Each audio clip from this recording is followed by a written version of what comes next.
Welcome to the Ghastly Journal. Today, we delve into the strange tale of the four sisters of Hollow Creek, a story that will challenge everything you believe about the boundaries between dreams and reality. Most people don't realize how thin the line between waking and dreaming has always been. Throughout history, accounts have surfaced of dreams predicting the future, dreams revealing hidden truths, and dreams shared between twins or those with deep emotional bonds.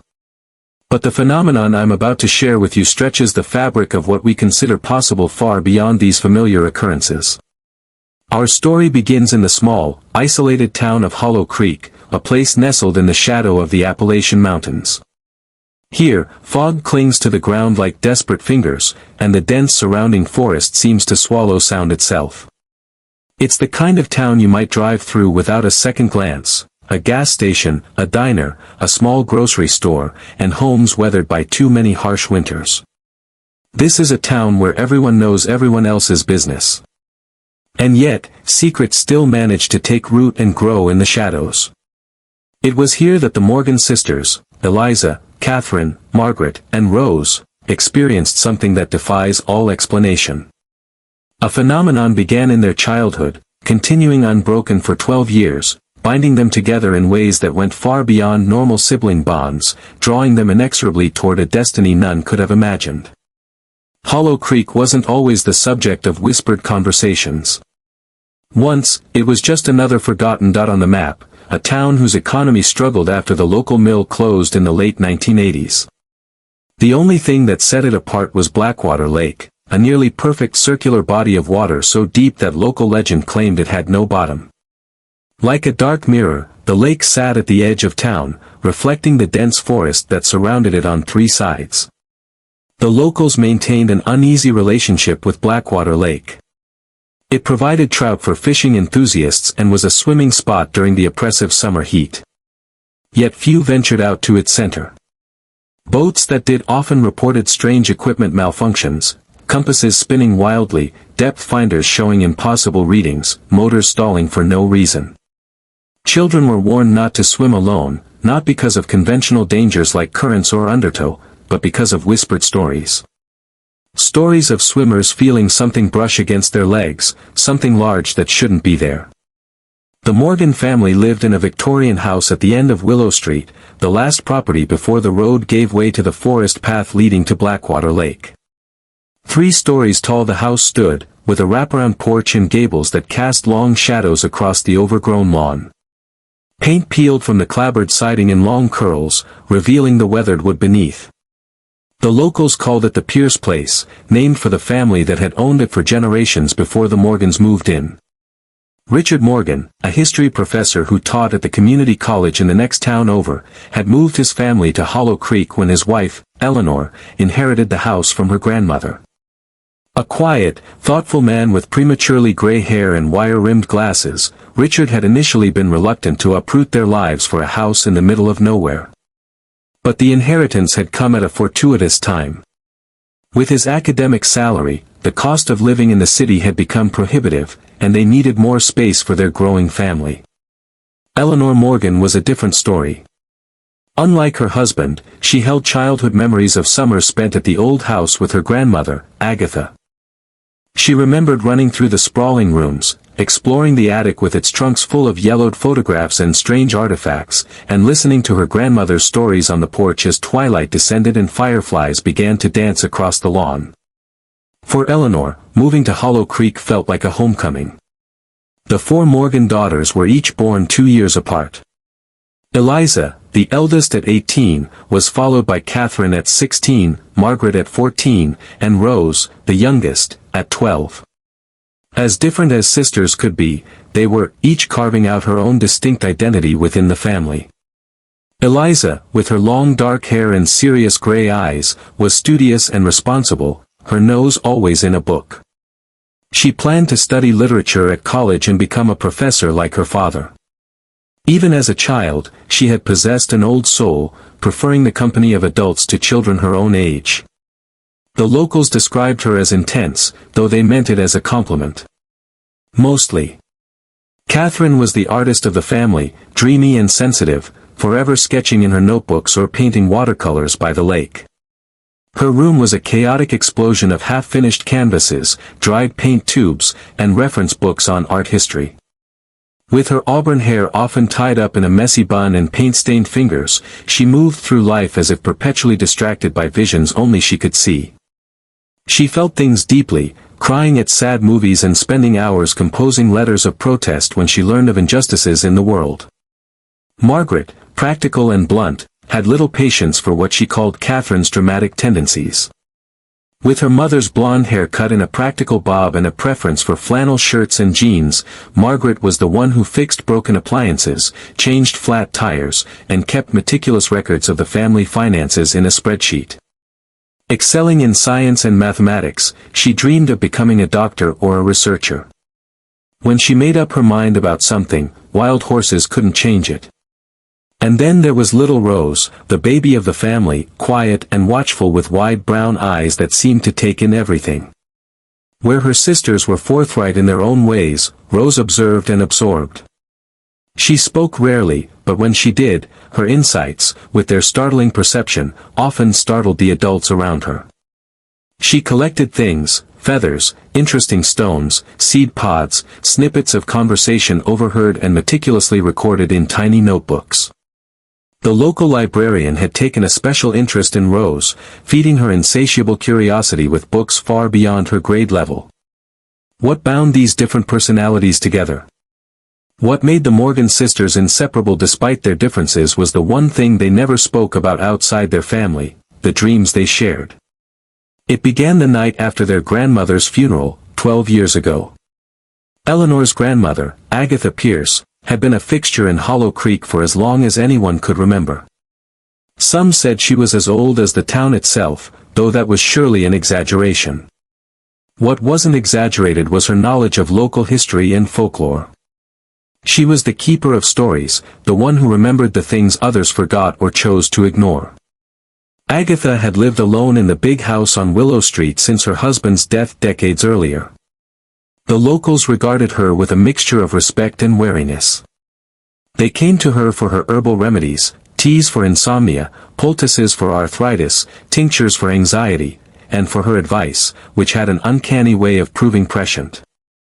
But they also whispered about her when she passed by, about her solitary walks around Blackwater Lake at odd hours, about the strange light sometimes seen in her attic window late at night.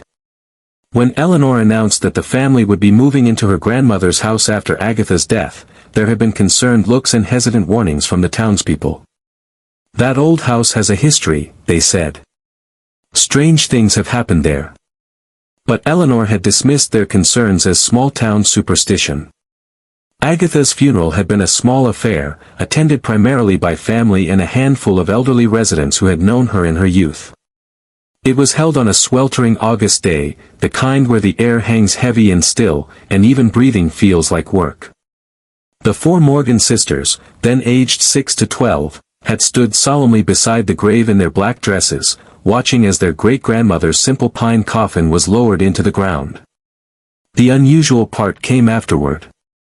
According to Agatha's will, after the burial service at the town cemetery, her ashes, for she had requested cremation once the viewing was complete, were to be scattered on Blackwater Lake at sunset. This request had raised eyebrows among the funeral attendees.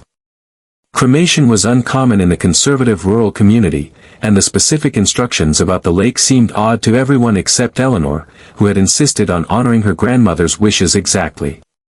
So, as the sun began its descent behind the mountains, the immediate family had gathered on the shore of Blackwater Lake. Richard had rowed a small boat to the center, while Eleanor, holding the ornate wooden box containing her grandmother's ashes, sat in the stern. The girls had remained on shore, watching as their mother opened the box and scattered the gray ashes across the dark water. For a moment, though the sisters never spoke of this to anyone but each other, they thought they saw the ashes form a pattern on the surface before sinking beneath the waves. A spiral, or perhaps a face. That night, after returning from the lake, the family had eaten a subdued dinner of casseroles brought by neighbors. The girls were quiet, processing the day's events in their own ways.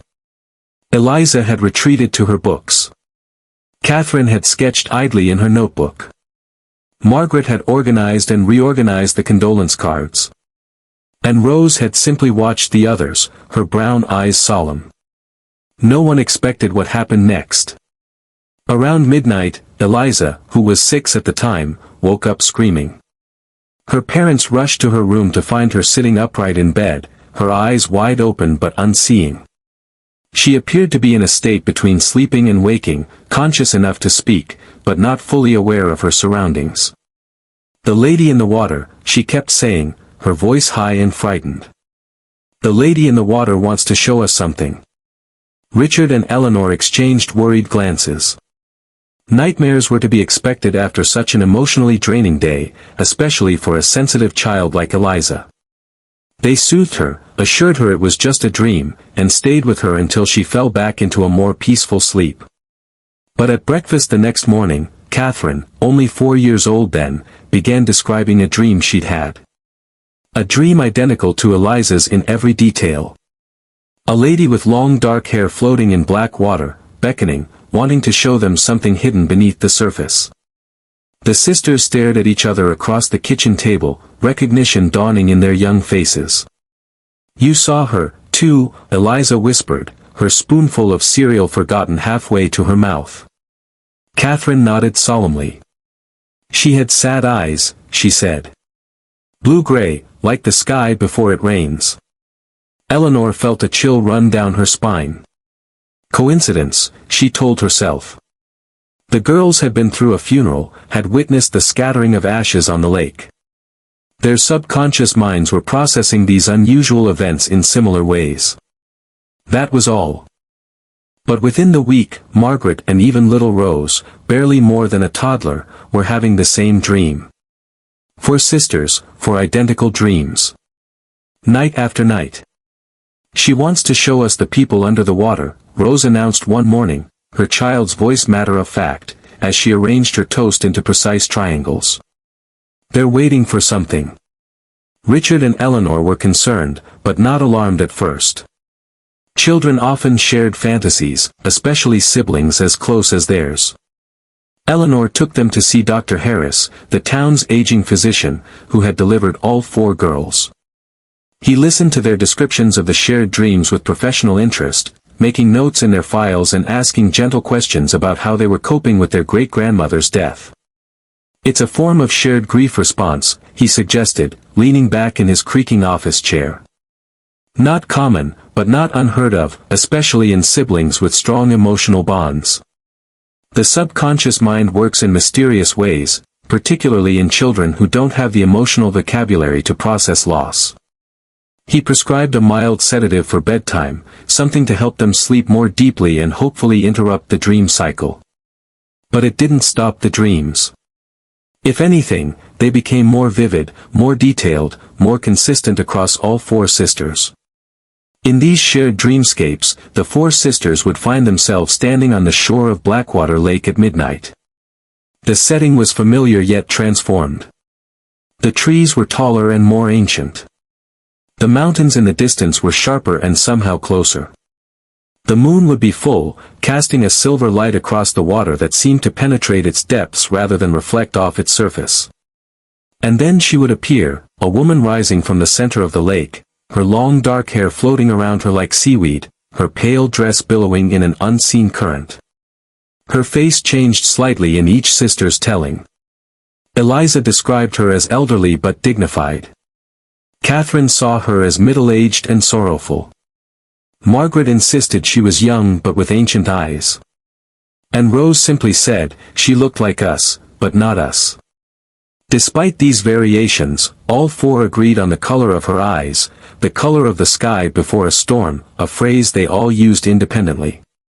The woman never spoke aloud in these early dreams, but her intent was clear. She would extend a pale hand toward them, beckoning them to join her in the water. She wanted to show them something beneath the surface, something important, something urgent. Each night in their dreams, she would beckon them to follow her into the depths. Each night they would walk a little further into the cold, dark water.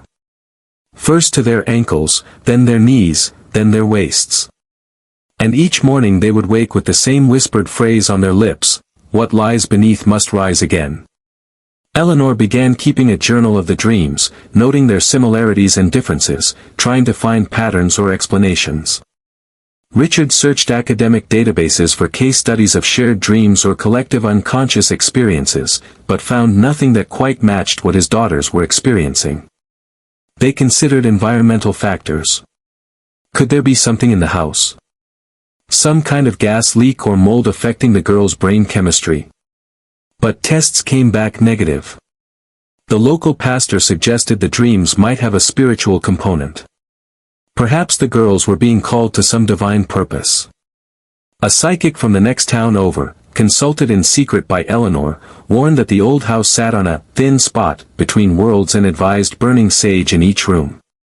Richard's colleagues from the college psychology department theorized about mass hysteria or suggestion, though they struggled to explain how a 2-year-old like Rose could be so thoroughly influenced. As months passed, the dreams evolved. The lady in the water began to lead the sisters to different parts of Blackwater Lake in their shared dreamscape. She showed them the exact spot where their mother had scattered Agatha's ashes, now marked by a perfect circle of small white stones on the lake bed. She guided them to a small island in the center that didn't exist in the waking world, covered in strange flowers that closed when approached. She led them to a cave hidden behind a waterfall on the far shore, its walls inscribed with symbols none of them recognized, yet all could draw with perfect accuracy upon waking. Eleanor was disturbed by this. "My grandmother was a practical woman," she told Richard one night after the girls were asleep. "She didn't believe in ghosts or premonitions. This isn't her." But the evidence suggested otherwise. The dreams had started the night after Agatha's funeral. And there was something else. Something Eleanor had never told anyone, not even Richard. On her deathbed, Agatha had grabbed Eleanor's wrist with surprising strength and whispered, "Don't let them go to the lake. Promise me you won't let my girls go to the lake." Eleanor had assumed her grandmother was confused, mixing up generations in her final moments. Now, she wasn't so sure. As the years passed, the dreams evolved further. The lady in the lake, whether Agatha's ghost or something else, began to lead the sisters to different parts of Blackwater Lake in their shared dreamscape. She showed them a small island in the center that didn't exist in the waking world. She led them to a cave hidden behind a waterfall on the far shore.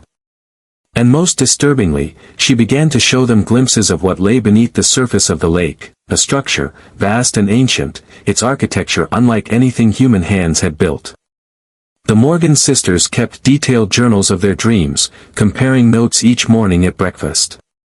Their parents watched with a mixture of fascination and dread as 4 different hands drew the same impossible structures, the same strange symbols that decorated the underwater ruins, symbols that, as Richard discovered through careful research, bore unsettling similarities to those found in certain prehistoric cave paintings and megalithic sites around the world. School became a challenge for the girls as the dreams intensified. They were often tired during the day, having spent their sleeping hours exploring the dream lake and its secrets. Teachers noted their tendency to drift off during lessons or to draw the same strange patterns in the margins of their notebooks. Other children found them odd and kept their distance, whispering about the weird Morgan girls when they thought they couldn't hear. By the time Eliza was 15, the dreams had become so routine that the sisters rarely mentioned them outside their family circle. They knew from experience that people in town became uncomfortable when they spoke about their shared nighttime experiences. There had been whispers, sidelong glances, even a few confrontations. "The Morgan girls are odd," people said. "Better to keep your distance." Only their mother's younger brother, Uncle James, took a keen interest in their dreams. A professor of anthropology at a prestigious university, he visited every summer and spent hours interviewing the girls about what they saw in their dreams, recording their descriptions, photographing their drawings. He seemed particularly interested in the symbols they reported seeing carved into the underwater structures. James Morgan was different from his sister Eleanor in almost every way. Where she was cautious and traditional, he was adventurous and unconventional. A bachelor in his early 40s, he traveled the world studying ancient civilizations and their beliefs, particularly those involving water deities and rituals. Tall and lean with a perpetual tan and laugh lines around his eyes, he brought an energy into the house that disrupted its usual quiet routine. The girls adored him. He brought them exotic gifts from his travels, carved figurines from Mexico, tapestries from Peru, music boxes from Japan. More importantly, he listened to them without judgment or concern, treating their dream experiences as valuable data rather than troubling symptoms. These are remarkably similar to petroglyphs found in certain prehistoric sites, he told Richard and Eleanor one evening, spreading out the girls' drawings on the dining room table after they had gone to bed. His finger traced a spiral pattern that appeared repeatedly in their artwork. This, for instance, it appears in Neolithic art across Europe, from Ireland to Malta. And this one, what the girls call the eye, I've seen variations of it in cave paintings dated to over 30,000 years ago. What are you suggesting, James? Richard asked, his voice tight with tension. Though he generally got along well with his brother-in-law, he was protective of his daughters and wary of anything that might encourage what he still sometimes hoped was merely an elaborate shared fantasy. Uncle James hesitated, glancing at Eleanor. I'm not suggesting anything definitive. I'm just noting the similarities. It's fascinating from an academic standpoint. But he wasn't being entirely truthful. The summer before the dreams began, James had spent time with Agatha, recording her stories about Hollow Creek's history. He had been particularly interested in her tales about Blackwater Lake and the original settlement that had once stood on its shores. The town wasn't always here, Agatha had told him during one of their recorded sessions, her voice thin but clear on the old cassette tapes James kept locked in his office at the university. It was closer to the water once, right on the shore. They called it New Providence back then. Good Christian folk, most of them, came over from England and Germany in the 1700s, looking for a place to worship as they pleased. What happened to them? James had asked. Agatha's answer had been disturbing in its simplicity. The lake took them. All but one. According to Agatha, Hollow Creek hadn't always been called that. The original settlement, founded in the 1700s by a group of European immigrants, had been called New Providence. It had thrived for nearly a century before disappearing almost overnight in 1832. The only survivor, a young woman found wandering the forest in a state of shock, spoke of those who dwell beneath, rising from the lake and taking everyone. She was committed to an asylum, her stories dismissed as madness born of trauma. There are records, Agatha had insisted. Birth certificates, deeds, church documents, then nothing after February 1832. As if the entire town just stopped. Years later, when the town was resettled and renamed Hollow Creek, the new inhabitants built their homes well away from the lake's shores. Only the old Pierce family home, the house the Morgans now lived in, had been built close to the water, and even that was a good quarter-mile from the shore. James had found Agatha's stories compelling enough to do some research of his own. He discovered old survey maps that showed a significant discrepancy. Blackwater Lake appeared to be much larger now than it had been in the earliest maps. It was as if the water had swallowed portions of the surrounding land over the centuries. And then there were the disappearances. Every few decades, someone from Hollow Creek would vanish near the lake. Most were written off as drownings, though bodies were rarely recovered. Blackwater Lake was unusually deep for its size, with strong currents that local swimmers knew to avoid. In the summer of 1932, 4 sisters from the Pierce family, Agatha and her 3 sisters, had gone missing for 3 days. When they were found, they were huddled together in a cave several miles from town, dehydrated and disoriented. Only Agatha ever spoke about what had happened, and even she would say only that they had seen what lived in the deep places. Her sisters never recovered fully. One committed suicide a year later. Another was institutionalized. The third moved away and cut all contact with the family. James kept these discoveries to himself, not wanting to alarm his brother-in-law and sister or unduly influence the girls' dream narratives. But he continued to visit each summer, continued to document the sisters' dreams, continued to search for patterns and explanations. It was during the summer when Eliza turned 16 that things began to change. The lady in the lake, who had been merely showing them things in their dreams for a decade, began to speak. Her voice, as the sisters described it, was like water running over stones or wine through hollow reeds. The words were difficult to make out at first, but the message became increasingly clear over time. The cycle comes again. The stars align. What was hidden will be revealed. What was bound will be released. This new development both fascinated and frightened the girls. They had grown accustomed to their silent guide, to the wordless communication of gestures and images. Speech made her more real somehow, more present in their dream world, and perhaps more capable of affecting the waking world as well. The dreams became more urgent, more frightening. The underwater structure in their dreams began to glow with an eerie blue light that pulsed like a heartbeat. The water around it sometimes appeared to boil without heat, bubbles rising to the surface and bursting with soft hisses that sounded almost like voices. Strange shadows moved within the structure. Shapes that were almost human but wrong somehow, too tall, too thin, with too many joints in their limbs. The sisters never saw these beings clearly, only as silhouettes moving behind translucent walls or fleeting reflections in the dark water. And the lady in the lake changed, too. Her gentle beckoning became more insistent, almost desperate at times. Her eyes, once merely sad, now held an intensity that bordered on menace. Most disturbing of all, her features began to shift, sometimes resembling their great-grandmother Agatha, sometimes taking on aspects of each sister's face, as if she were a mirror reflecting distorted versions of themselves. "She's trying to tell us something important," Catherine insisted after a particularly vivid dream in which the lady had led them to a sealed doorway within the underwater structure, a massive stone slab carved with the now familiar spiral symbol. "Or warning us," Margaret countered.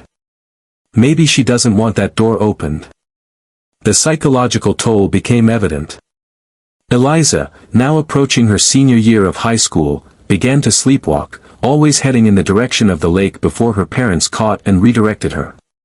Catherine's art, once bright and whimsical, turned dark and obsessive, endless variations of the underwater structure and its strange inhabitants. Margaret, the scientifically minded sister, became fixated on researching local history and geology, convinced there must be a rational explanation for their shared experiences. And little Rose, now not so little at 12, stopped speaking entirely for nearly a month, communicating only through drawings of the lady in the lake. Eleanor and Richard were at their wits' end. They considered moving away from Hollow Creek, but their financial situation made that impossible. Richard's position at the community college barely covered their expenses, and the economic downturn had hit the region hard. Besides, the house was their only real asset, and the collapsed real estate market meant they would take a significant loss if they sold. Eleanor had her own reasons for wanting to stay, though she rarely spoke of them. Despite her concern for her daughters, she felt a deep connection to the house, to Hollow Creek, to her family's history here. Sometimes, walking through the rooms late at night while everyone else slept, she felt her grandmother's presence, not as a ghost, but as a continuation of a legacy she didn't fully understand but couldn't bring herself to abandon. Richard felt differently. "We need to get them away from this place," he argued during one of their late-night discussions in the kitchen, his voice kept low to avoid waking the girls. "Whatever is happening, it's getting worse. I'm afraid for them, Ellie." Eleanor stared into her tea, watching the leaves swirl at the bottom of the cup. "And what if it follows us? What if this isn't about the house or the lake, but about them? About our family?" Richard had no answer for that, so they did what they could. Therapy for the girls. Medication to help them sleep without dreaming. Strict rules about not going near the lake. For a while, it seemed to help. The dreams continued, but their intensity lessened somewhat. The sisters learned coping mechanisms to separate dream from reality. Dr. Levinson, a psychiatrist specializing in sleep disorders who had been recommended by Uncle James, suggested that the shared dreams might be a form of folie à quatre, a shared delusional disorder. The eldest sister, Eliza, was likely the primary, with the younger ones influenced by her detailed descriptions. This didn't explain how the dreams had begun simultaneously or their remarkable consistency across all four girls, but it was the best explanation modern medicine could offer. The mind is remarkably susceptible to suggestion, especially in childhood, Dr. Levinson explained during a family session. And siblings often develop their own languages, their own mythology. What's unusual here is the persistence and the detail, but it's not beyond explanation. The sisters listened to these explanations with polite skepticism. They knew what they experienced night after night was real, at least real within the realm of dreams. They also knew, with the certainty of those who have witnessed the inexplicable, that there was something in Blackwater Lake, something ancient and powerful, something that wanted their attention. And then came the summer of the drought. It began in late May, unseasonably hot and dry. By June, lawns were brown and gardens withered. July brought water restrictions as the town's reservoir levels dropped alarmingly. But Blackwater Lake, fed by underground springs, remained full and dark as ever. In fact, longtime residents noted something odd. The lake seemed to be expanding, its shoreline creeping outward by inches each day despite the lack of rainfall. Local news attributed this to underwater springs being more active, compensating for the drought. But the Morgan sisters knew better. In their dreams, the lady in the lake had shown them the truth. The water was rising because something beneath was pushing upward, straining against ancient bonds that grew weaker with each passing day. As August approached, bringing Eliza's 18th birthday, the drought reached critical levels. Wells on the outskirts of town began to run dry. The forest surrounding Hollow Creek became a tinderbox, prompting the county to issue fire warnings. The town's annual summer festival was cancelled for the first time in its history due to the extreme conditions. And the dreams of the Morgan sisters changed once more.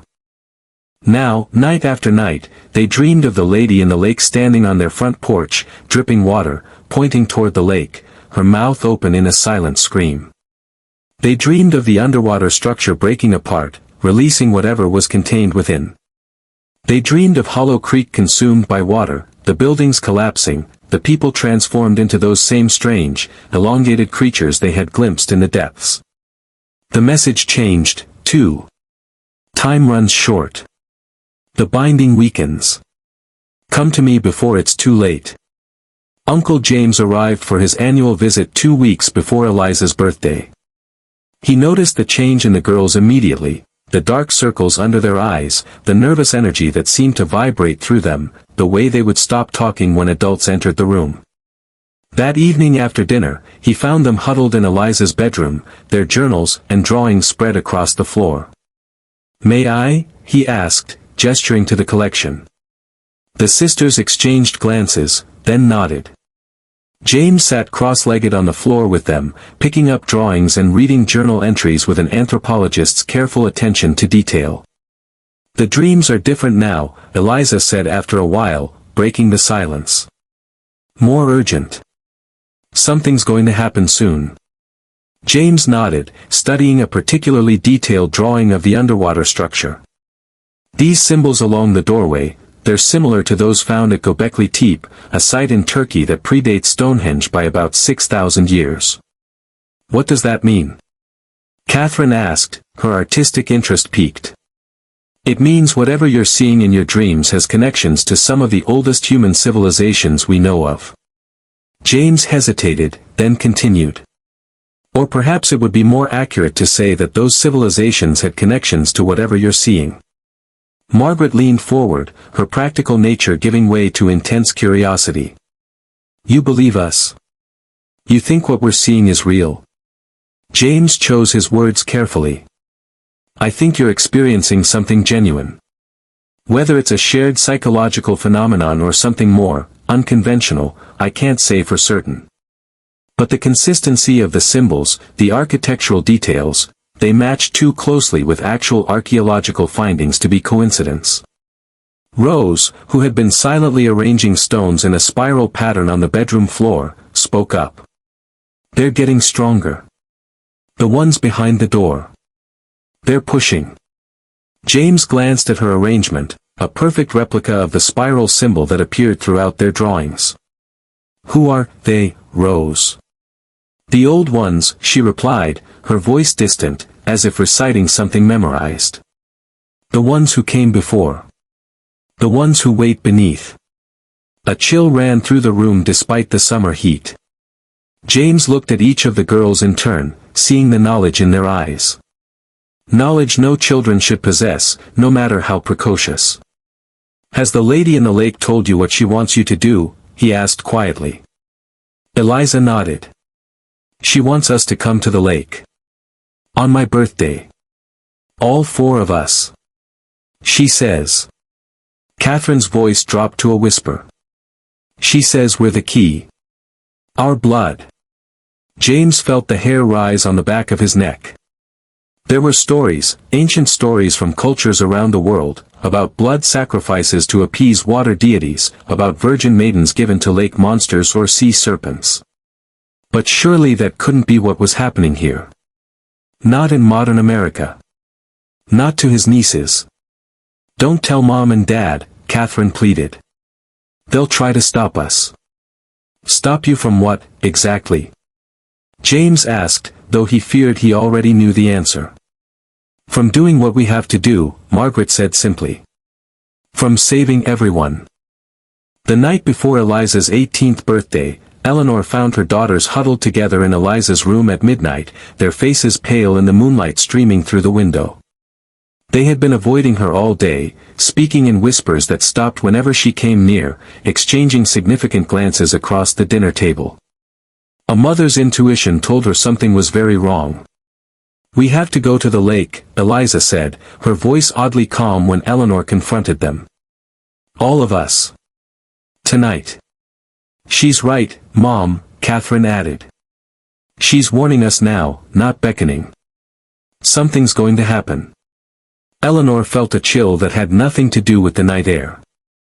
"No one is going to the lake," she said firmly. "These are just dreams. They can't hurt you. Can't they?" Margaret, usually the most rational of the sisters, held out her arm. In the moonlight, Eleanor could see what looked like a bruise in the shape of a handprint circling her daughter's wrist.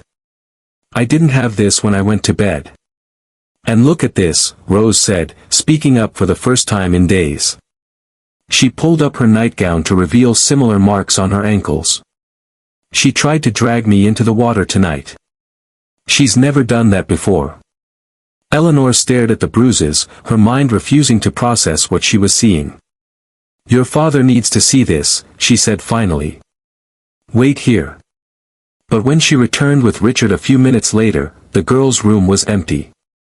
The window stood open, curtains billowing in the hot, dry wind. On Eliza's bed lay 4 journals, open to their final entries. Each contained the same message, written in 4 distinct handwritings: "We know what we have to do. We've always known. Don't follow us. We love you." Eleanor's scream brought Uncle James running from the guest room. One look at the open window, the empty room, and he understood. "They've gone to the lake," he said, already reaching for his shoes. "We have to hurry." The 3 adults raced through the sleeping house and out into the night, following the well-worn path toward Blackwater Lake. The drought-stricken forest was eerily quiet around them. No insects chirping, no night birds calling. The only sound was their own ragged breathing and the crunch of dead leaves beneath their feet. "I should have told you everything," James panted as they ran. "What Agatha told me about the original settlement, about the lake." "Tell us now," Richard demanded, his academic skepticism giving way to raw paternal fear. Between gasping breaths, James told them about New Providence, the settlement that had disappeared in 1832, about the lone survivor who spoke of "those who dwell beneath," about the ritual that had been performed by 4 Pierce sisters in 1932, Agatha and her 3 sisters, and how only Agatha had returned unchanged. "She believed there was something imprisoned beneath the lake," James explained. "Something ancient and powerful. Something that required a sacrifice every 100 years to remain bound." "Sacrifice?" Eleanor's voice was a horrified whisper. "Blood," James confirmed grimly. "The blood of 4 related women spanning a generation. The original inhabitants of this land created the binding. But when they left, the knowledge was lost. The cycles continued without understanding, without preparation. "This is insane," Richard said, though his pace quickened. "It's the 21st century, for God's sake." "Some things are older than human civilization," James replied. "Some bindings transcend time." They were already halfway to Blackwater Lake by then, moving with desperate speed. But the sisters had a head start, moving with the certainty of sleepwalkers. They knew the path by heart, having walked it countless times in their dreams. The drought had made the forest floor crunch beneath their bare feet, dead leaves and brittle twigs crackling with each step. The lake, when they reached it, was transformed by moonlight. The water was absolutely still, a perfect black mirror reflecting the full moon and starry sky. The air was heavy with the scent of stagnant water and something else, something ancient and patient. They stood at the shore, four sisters in white nightgowns. From the forest edge, Eleanor, Richard, and James watched, momentarily transfixed by the scene. So surreal, so dreamlike, that it seemed almost beautiful despite the dread that filled them. Minutes passed. Nothing happened. No lady rose from the water. No voices called their names. "Maybe we were wrong," Catherine whispered. "No," Eliza said firmly. "She'll come. She always does."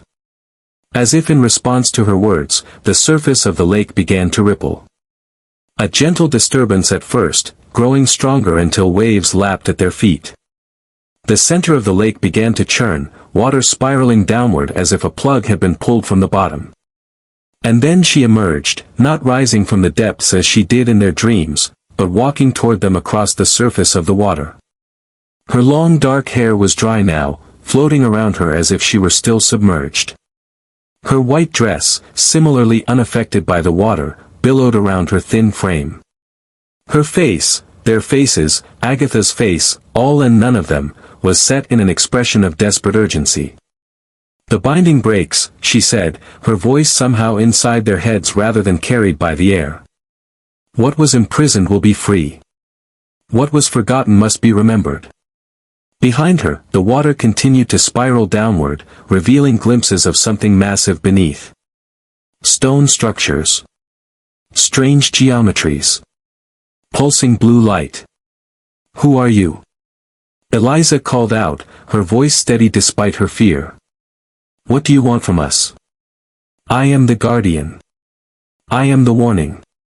I am what remains." The figure stopped a few yards from shore. "Your blood bound it. Only your blood can renew the seal." "Our blood?" Catherine's voice quavered. "What does that mean?" "The daughters of daughters of daughters," the figure intoned. "For born of one line, spanning a generation. The stars align but once in a century. The time is now." Margaret, ever practical even in the face of the impossible, stepped forward. "What happens if we refuse?" The lady in the lake tilted her head, an oddly bird-like gesture. "Then what sleeps will awaken. What hungers will feed. What waits will emerge."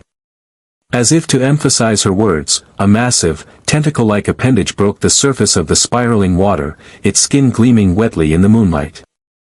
It was followed by another, and another, reaching upward like the limbs of some massive alien tree. Each was covered in what looked like eyes, not human eyes, but something older, more primal. They opened simultaneously, iridescent and terrible, taking in the world above the water for the first time in a century. "Jesus Christ," Richard whispered from the forest's edge. "Not quite," said the lady.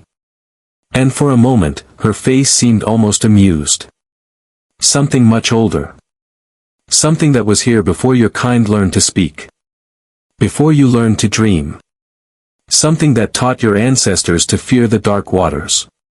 From their hiding place, Eleanor stifled a scream. Richard held her tightly, his face ashen in the moonlight. James watched with a scholar's terrible fascination, understanding now why certain symbols appeared in disparate cultures across the globe, why certain fears were universal. Rose, who had been silent until now, suddenly pointed back toward town. "Mom and Dad are coming," she said. "I can hear them calling." Indeed, distant shouts could be heard from the forest path. Richard and Eleanor, who could remain hidden no longer, were running toward their daughters, calling their names. "There's no time," the lady said, urgency making her voice sharp as broken glass. "Choose now. Bind it with your blood, freely given, or watch it devour everything you love." The sisters exchanged glances, a lifetime of shared dreams and secrets passing between them in an instant. They had known, somehow, since the dreams began. Preparing for this moment for 12 years, though they hadn't understood what they were preparing for. "What do we have to do?" Eliza asked, taking on the responsibility as the eldest. "Join hands," the lady instructed. "Enter the water. Walk to the center, to the gateway. I will show you the rest." Eliza took Catherine's hand on one side and Rose's on the other. Margaret completed the circle, gripping Rose and Catherine's hands tightly. "Wait." Eleanor's voice cut through the night as she and Richard burst from the forest path with James close behind. "Girls, stop. Come back." Eliza looked back at her parents, her face set with a determination beyond her years.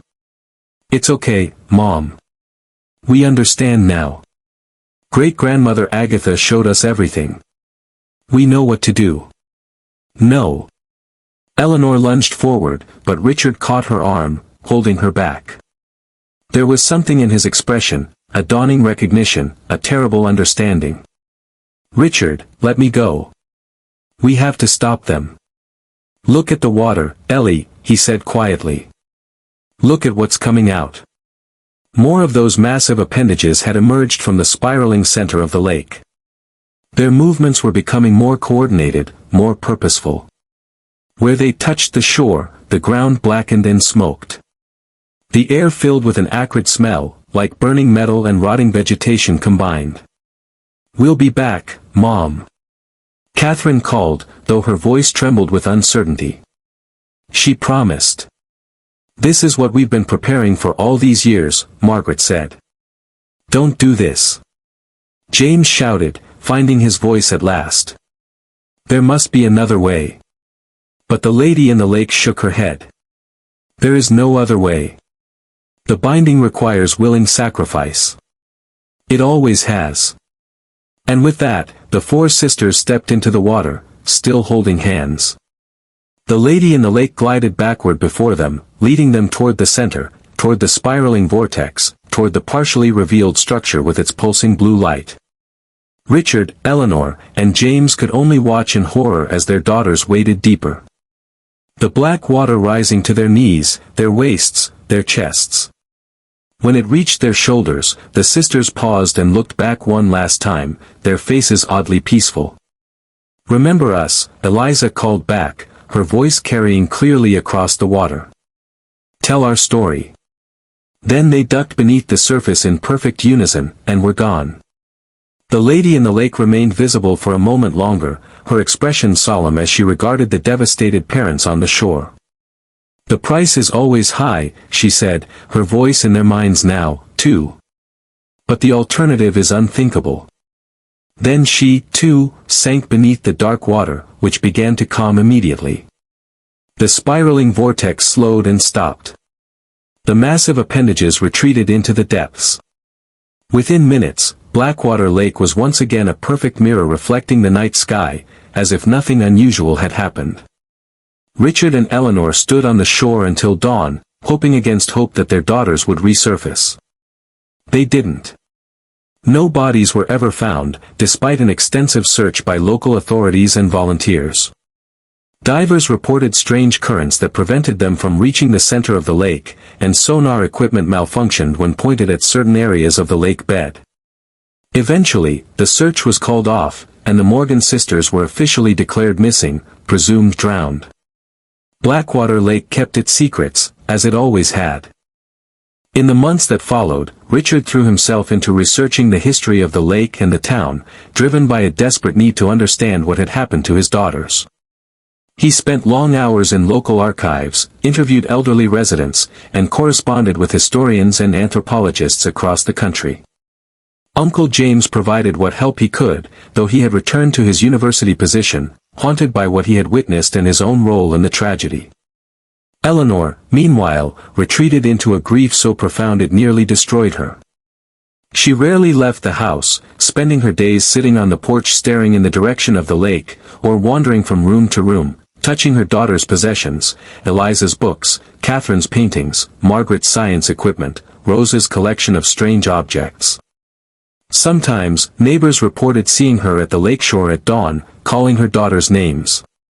The town of Hollow Creek treated the Morgan family with a mixture of sympathy and wariness. The official story, that 4 young sisters had snuck out at night to swim and drowned in a tragic accident, was accepted publicly but questioned privately. There were whispers about the Morgan girls' strange behavior in the years leading up to their disappearance, about Eleanor's grandmother and her peculiar ways, about the lake itself and its long history of claiming lives. It was among Agatha's papers, stored in the attic of their house, that Richard finally found some answers. A journal, bound in faded leather and written in a cramped, antiquated hand, detailed the original founding of New Providence in 1729. It spoke of how the settlers had chosen the location because of the unusually perfect circular lake, a gift from God, they had thought. But the lake was no divine gift. The journal told of dreams that plagued the settlers, of strange sightings in the water, of people gone missing. It told of how the settlement's leaders eventually learned the truth, that the lake was a prison, constructed eons ago to contain something ancient and malevolent, something that had fallen from the stars before mankind walked the earth. The prison had been created and maintained by the original inhabitants of the land, who had long since moved on, leaving behind only cave paintings and stone markers as warnings. The binding spell required periodic renewal, a sacrifice of 4 related women spanning a generation, once every 100 years, when the stars aligned in a specific configuration.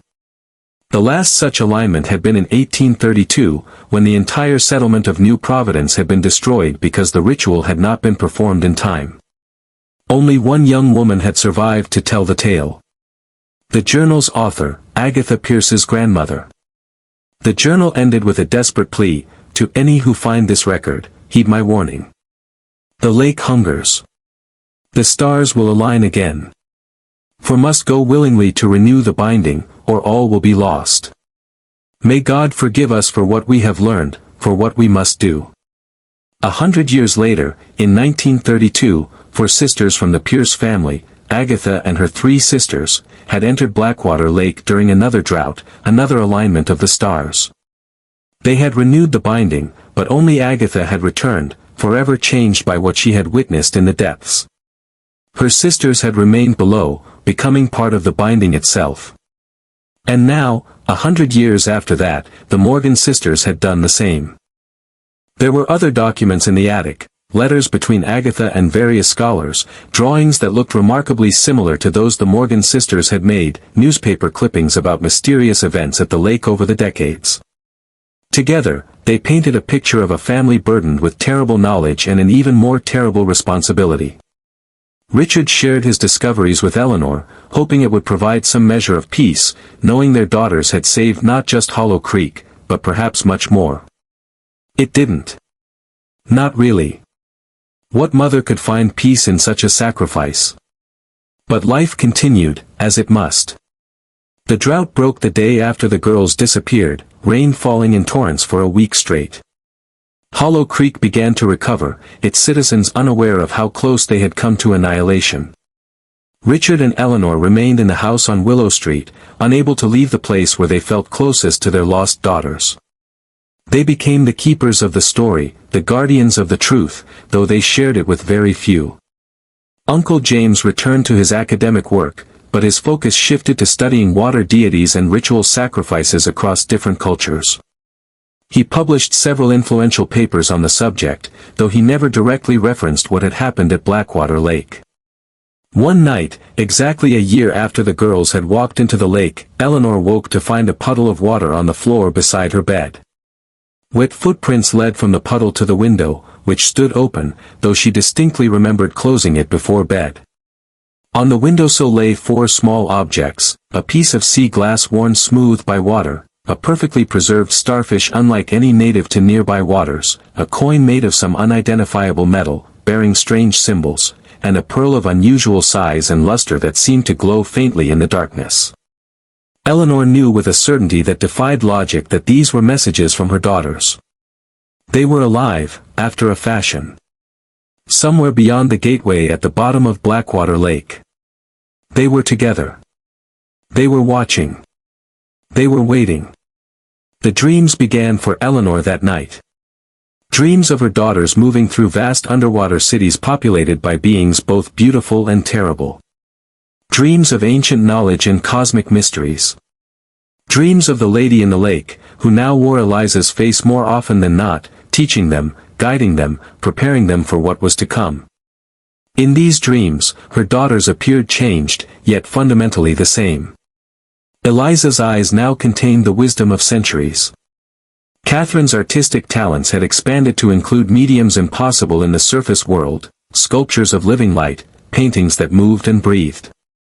Margaret's scientific mind had been granted access to knowledge beyond human understanding, the fundamental laws that governed reality itself. And Rose, sweet Rose, had become a kind of interpreter, translating between worlds, between states of being. They were not prisoners, Eleanor learned. Nor were they truly sacrifices in the traditional sense. They had become guardians themselves, part of an ancient lineage stretching back to the dawn of human consciousness. They had transcended ordinary existence to become something both more and less than human. And they were happy, in their way. They had each other. They had purpose. They had eternity. Eleanor shared these dreams with Richard, who listened with a mixture of skepticism and desperate hope. "It could just be your subconscious mind trying to comfort you," he suggested gently. A way to process the grief. But then he, too, began to dream of his daughters, though less frequently and less vividly than Eleanor. And sometimes, walking by the lake at twilight, he would catch glimpses of 4 pale figures standing beneath the surface, watching him with eyes that glowed like distant stars. The years passed. Richard and Eleanor grew older. They never had more children, though doctors assured them there was no physical reason they couldn't. The house on Willow Street became a kind of shrine to their lost daughters, their rooms preserved exactly as they had left them, their possessions dusted and cared for as if they might return at any moment. And perhaps, in a way, they did return. On certain nights, full moons, solstices, eclipses, strange lights were seen beneath the surface of Blackwater Lake. Dreamers in Hollow Creek reported visions of 4 sisters who offered guidance, wisdom, warnings. Children born in the town after the Morgan sisters' disappearance sometimes spoke of the ladies in the lake, who taught them songs in their sleep. For the binding would weaken again. The stars would align once more. And when that time came, 100 years in the future, another 4 sisters would be needed. Eleanor placed her hand on her stomach, feeling the new life growing within her. A daughter, she was somehow certain. The first of the next 4. She had discovered her pregnancy just days after the anniversary of her daughter's disappearance, after the strange gifts had appeared on her windowsill. The timing was no coincidence, she believed. Nothing was coincidence anymore. Richard was overjoyed at the news, seeing it as a second chance, a new beginning. Eleanor couldn't bring herself to tell him what she suspected, that this child, and the 3 daughters she would eventually bear, were already marked by destiny, already part of a cycle that had been turning for centuries. Instead, she resolved to prepare them better than she and her daughters had been prepared. She would preserve the knowledge, record the dreams, maintain the traditions. She would teach them about the lake, about what waited beneath its surface, about the responsibility that came with their bloodline. There would be no more confusion, no more fear of the unknown. When the time came, they would understand their purpose. The cycle would continue. It had to. The alternative was unthinkable. But that is a story for another time. So ends our tale of the 4 sisters of Hollow Creek, who shared the same dreams every night for 12 years. Dreams that led them to an impossible choice and an extraordinary fate. Was it sacrifice or transcendence? Tragedy or triumph? Perhaps it was all of these things. One thing is certain. Somewhere beneath the dark waters of Blackwater Lake, in a place between worlds, four sisters still dream together. Their spirits bound to something ancient and powerful. And sometimes, on still nights when the moon is full, locals swear they can hear faint laughter drifting across the water, the sound of four young voices joined in perfect harmony. If you ever find yourself near Hollow Creek, you might be tempted to visit Blackwater Lake, to see for yourself if there's any truth to this story. I would advise caution. The lake is beautiful, certainly, a perfect circle of dark water reflecting the sky above. But some places are better admired from a distance. And if you dream of a lady in the water, beckoning you to follow her into the depths, well, perhaps it's best to wake up. Not all who enter those dark waters are destined to return. Not all sacrifices lead to salvation. Not all bindings hold forever. For in the deepest part of Blackwater Lake, beyond the gateway, beyond the ancient structure, something stirs. Something waits. Something remembers. And while four sisters stand guard, their eternal vigilance cannot last forever. The stars will align again. The water will rise. The dreams will begin anew. This has been the Ghastly Journal.